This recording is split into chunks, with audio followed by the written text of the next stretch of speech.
C'était plutôt une succession de bêtises qu'on a liées par une histoire à la noix avec Dieudonné, Gad Elmaleh, Team Seat, on avait plein de guests aussi qui étaient super. Donc c'était plus un espèce d'une vaste blague et on avait envie de s'amuser. Et pendant donc 3 mois, on a écrit tout un tas d'idées possibles et imaginables à faire. La plupart où les producteurs nous disaient mais non mais pas question, donc on les faisait de notre côté sans assurance, avec nos caméramans, tout à l'arrache. Et finalement je pense que c'est ce côté spontané qui a plu et qui a fait que le film est resté numéro 1 au box-office pendant je sais pas combien de semaines. C'est la première fois de l'histoire française où tu avais, si tu veux, un film qui était numéro 1 du box-office et sa bande originale qui était numéro 1 dans les charts et le single numéro 1 des singles. Donc c'était assez fabuleux, tu vois, c'était vraiment un truc qui était assez fort. Et qui a duré longtemps, qui a vendu je sais pas combien de DVD, on a vendu plus de DVD. Ça m'a sidéré, j'ai appris ça il y a 1 an ou 2 par le producteur. Il me dit qu'on a vendu plus de DVD que le film super connu de Chabat, tu sais, avec Jamel Debbouze et tout, là, Astérix et Cléopâtre. Moi j'étais halluciné, il m'a dit ouais.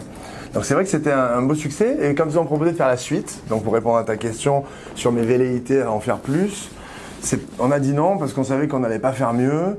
Les numéros 2 c'est souvent un peu casse-gueule, donc on s'est dit non, on a fait ça nous a plu, donc on est parti sur d'autres choses et voilà, on est parti sur Fatal Bazooka, on a écrit d'autres trucs, Michael a fait des films, pendant que moi j'ai développé d'autres artistes, tu vois, nos chemins ont toujours été liés, mais tout en ayant des activités aussi, lui plus d'acteur, de présentateur, moi plus de producteur ou d'éditeur ou de DJ, donc on se recroisait quand il fallait refaire quelque chose et recréer un personnage.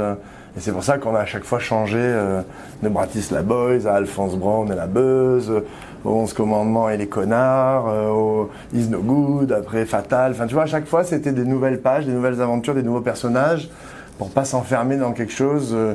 Et donc, c'est vrai qu'on est plutôt dans le renouvellement que dans...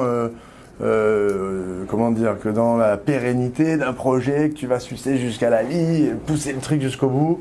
Parce que j'ai l'impression que très souvent, quand tu pousses dans le truc, tu perds en fraîcheur.